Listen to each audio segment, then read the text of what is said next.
Well, welcome back, and this is our segment with the Orange County Fire Authority, and Steve Concialdi will be here in just a moment, but we have Captain Mark Millay here. Nice to meet you, sir. Good morning, how are you? I am doing great. You are up in Tustin Ranch. What's the what's the station number up there? Station 43, Okay. right across the street from our headquarters. All right. Off Jamboree. And how long have you been with the Orange County Fire Authority? April will be 15 years. Wow. Yes, sir. Very good. Yes, sir. Now, prior to that, did you have any other experience with other fire authorities or stations or cities? I did. I lateraled from the city of Oceanside Fire Department in San Diego County. I was there for 8 years. So I was a firefighter paramedic there, and then I lateraled over here in 2000. Wow. So a lot more opportunities. Great place to work. Yeah, I'm glad you're here. And I know that your kids are watching, right, in our green room. And Yes. You know what? I'll just say here, they can come in here into the studio, so if someone wants to bring them in Awesome. and kind of want you. If Stephanie's watching, she can bring them in if she wants. Awesome. So we're going to talk about a little over 10 years ago. Yes, sir. You were down in the Gulf area, and you were helping the victims of Katrina, and then just a couple of weeks later, it was Rita. Right. So we got some photos here. How did you get involved with that, and tell us about your experiences and where you were? I mean, of course, we always think of New Orleans, but it affected Biloxi, Mississippi, and Right. there's so many other Gulfport and all. Right. Yeah, it took a wide path. Yeah. How I got involved, I'm a logistics specialist, or I actually was, with the Orange County Fire Authority Task Force 5. It's a FEMA task force through Department of Homeland Security, and I'm a logistics specialist. So basically my job is like a radar O'Reilly, if you will, for MASH. Basically, we take care of all the equipment, we take care of the guys, make sure everyone has what they need.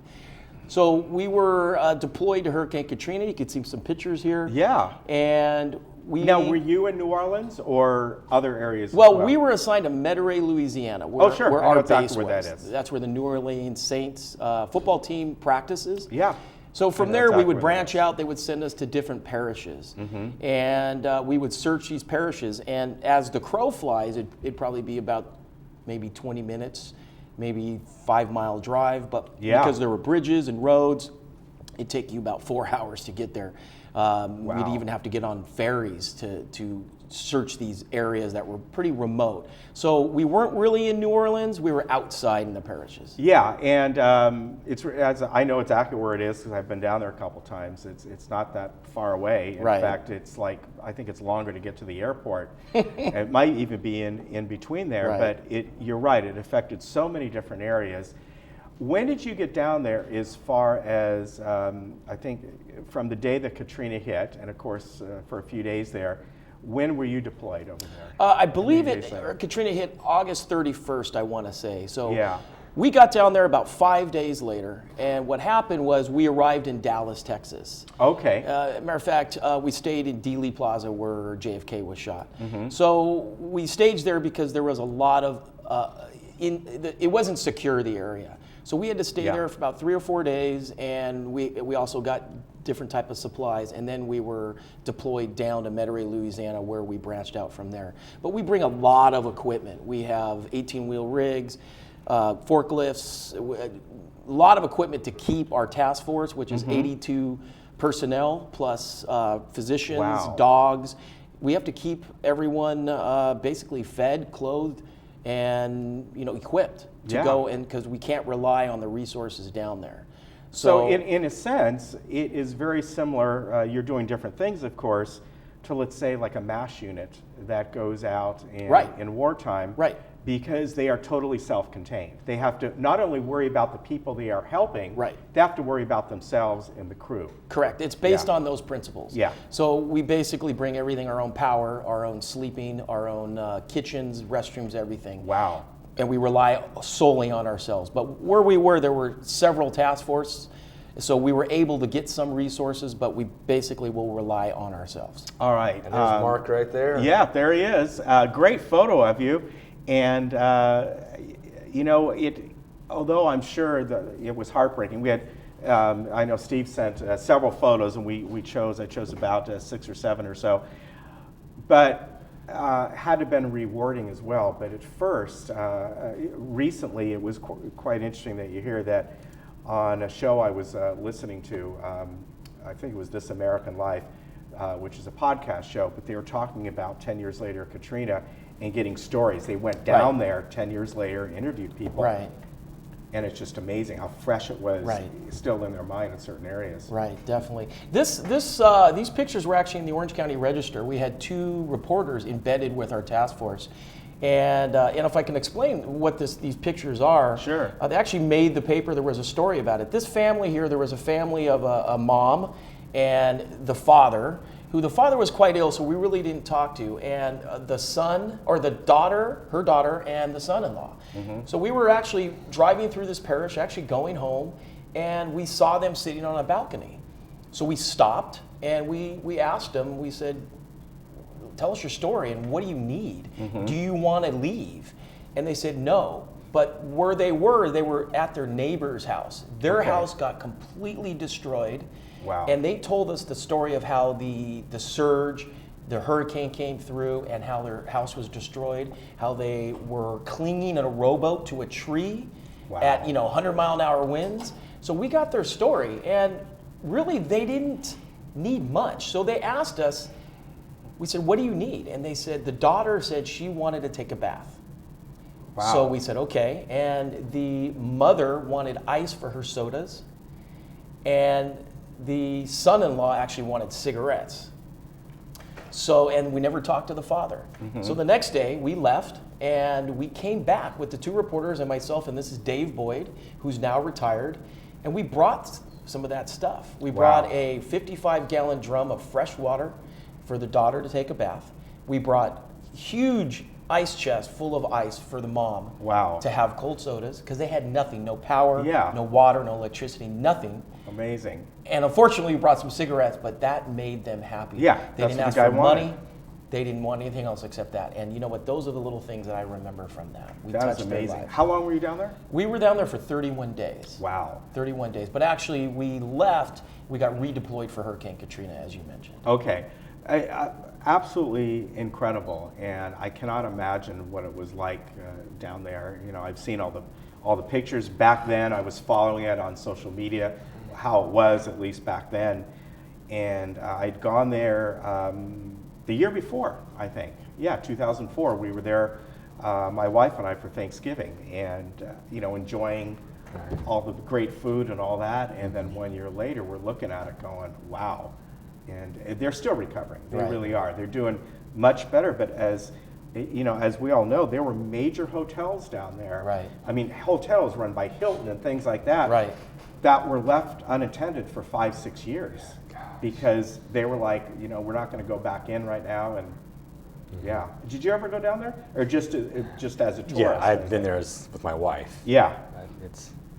They did great work, definitely. Those are great stories, Mark. Yeah, that's absolutely incredible. And have you been back? No, I have not. I haven't been back. I'd like to. I'd like to visit some of those areas, but no, I haven't. So, but we're a team, and there was 82 personnel, and there was a lot of stories of heroism, and the guys would kind of put their lives at risk to search different areas, and a lot of mold, and a lot of just nails, and a lot of things that you could hurt yourself on. And there was actually one rescue that happened, I believe that made the Associated Press, that was world news. Mm-hmm. And I don't know if there a picture I had you probably didn't show that. That's our guys carrying a gentleman. And Dr. Peter Zuliger, who is a well-known doctor around here, started an IV on him. And he did survive for a little bit. But it was enough time to where the family could be with him. And But I know one thing we learned from there is if you rescue their animals, you'll rescue the people. A lot of people did not want to leave. They didn't want to leave their animals there. I understand. And so what they learned is okay, we will take your dog with us. Yeah. So. I want to ask, you were part of USAR team in the California Task Force 5. Correct. What's the USAR? Is that with the United States, a kind of different tasks? They bring together different task teams? It stands for Urban Search and Rescue, USNR, as, urban search and rescue. I get it, okay. Matter of fact, California has 8 teams. and we are Task Force 5. Okay. So it's through FEMA, and they're funded through FEMA, Department of Homeland Security. So every task force, they're all across the nation. I'm not sure if the total. Yeah, there's 28 throughout the nation. Okay. And there's 8 in California. Wow. Right. That's great. Pretty amazing. Wonderful stories, and I'm sure it kind of really affected you for a long time. It did. It probably still does. It did. Yeah, amazing. Can we talk about the bee story? Yeah, let's talk about this. This is happened a couple days ago, and a couple golfers were out there, and a hive was disturbed that was actually kind of in a drainage, in a drain along the golf course. And I'm not sure exactly how it happened, but wow. Right. And what happened was, I happened to be on the paramedic unit that day on engine 222, just as a paramedic. I wasn't the PIO that day. Really? And so they just needed somebody? Or? Well, I have a new backup PIO who works at Station 22. Oh, okay. And so it was his first day as the PIO. So he was in my vehicle, I was on the fire engine, and we responded there. And what had happened was these two nice ladies, and when we got there, staff at the golf course did an excellent job. Both staff and security, they had moved them into the shade. They had tried to get a bunch of the bees off. Mm-hmm. And what they said is they just finished, they were on course number 2. Mm-hmm. They just finished the second hole. So like a hole 11 going towards 12, and they were walking towards the tee box on 12 when a lawnmower went by. And unfortunately, it must have disturbed a beehive, because we saw a beehive in an irrigation box. And they just were at the wrong place at the wrong time. It's unfortunate, because bees are out there everywhere. They're part of nature. And so the swarm of bees attacked one of the ladies, and her friend, the friend ended up getting it a lot worse, went into action and started just swatting the bees away. Mm-hmm. And that first friend was able to run away.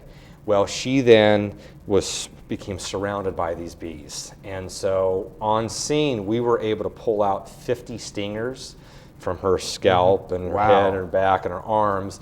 The hospital pulled out another 55. So she got stung, but she was doing so good. And at the hospital, she was definitely in a lot of pain. Mm-hmm. Her friend was in some pain. Her friend got stung 15 times, but happy to report she got released that night. She was going to spend the night. She got released that night. I talked to her a few times the next day. She was doing really good.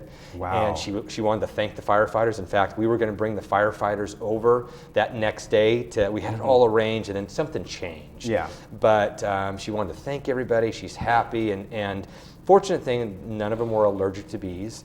The next day we went out there, they had a marshal in the area. They cordoned off the area. So the golf course staff did an excellent job. Wow, that's quite a story. And it's one of those things that it's happened at our house before, where we have a little outdoor spawn sometimes, and they're going to come around in the afternoon, 3 or 4 and all that. That's normal.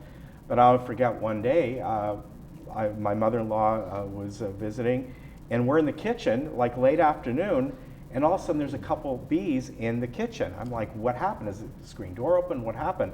What turns out, the vent, the exhaust vent from the stove, somehow they went in there, and we don't know why or what was going on.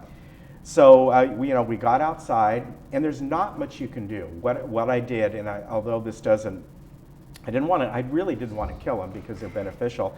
I had some spray, some just insect spray, and I just sprayed it just to kind of scatter them. Probably wasn't a good idea because they were pissed at me. They got agitated, know. Yes. Yeah, they know. I mean, we're like, whoa, let's get inside. And really, probably about 10 minutes later, they were totally gone. Why they were in there, what happened, we turned on the exhaust vent, and that, probably got them out of there. But it's a hard situation where you know what to do. If they're going to start to swarm, you have any suggestions? Yes, so the best thing to do, this is from the bee experts, even I talked to them afterwards, you run.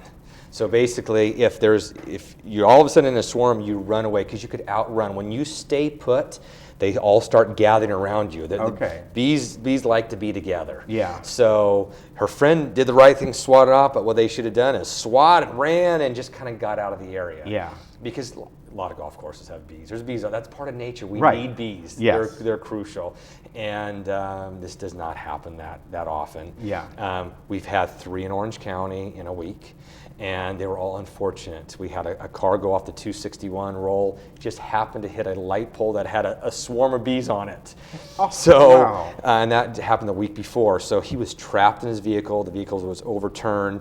2 bystanders in 2 different vehicles pulled up to tend to him, and they were in the middle of the swarm. So they got bit. Each of them only got bit a couple times because they ran away from the scene. They ran just up the side of the toll road, and they were okay. But they got bit a few times. Yeah. And the second one was in Costa Mesa. A roofer was just working on the roof, and he agitated some bees. He got stung, but a neighbor came running over to help, and then that neighbor got stung. So the key is stay away. If you see him, just go indoors, run away. You could outrun the bees. Yeah, eventually they'll dissipate. Like I said, with us, there was they must have reversed through the vent and came in, and so we had to do something because, what do you do? One other thing we want to talk about. We talked about it briefly, but your open house is coming up. They're going to be at the different stations, and then at the headquarters. Station 22 is actually tomorrow. And then the Fire Authority Road up there in Irvine, the headquarters.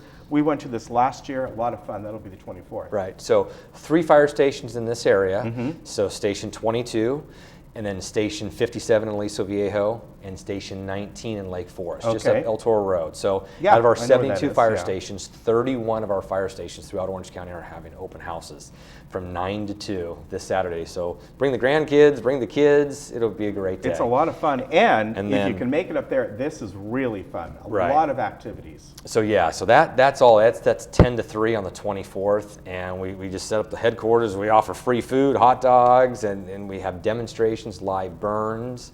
Our USAR team will be there doing our canine demonstration. Yeah, which is unbelievable. So it's a great day. So either day, if you can't make this Saturday, come out on the 24th. Yeah, I have to tell you, we went up there last year, and you get to get close up to all the equipment. You get to go up in it. Everybody's there to help you out, ask you to have questions. There's food there, and there's all kind of vendors there. You have your Water Watch program you can ask about. And there's different vendors just for all kinds of things. And for the kids, you have almost like your store is open. You actually have a store that's always there, but it's open that you can go into and find all kinds of things. And we'll be talking about drowning prevention. We just had another tragic one last night in Irvine, a 3-year-old. Oh, wow. Very sad. So that's what I've been dealing with this morning. And that and Pedro's Tacos in San Clemente burned last night. Yeah, I saw that. Which is a staple. There's 2, in fact. 3 of the 4 firefighters on Engine 60, which Mark used to work on, Engine 60, that were first on scene that actually put the fire out, live in San Clemente. Yeah. And so they go there before they go surfing, after they go surfing.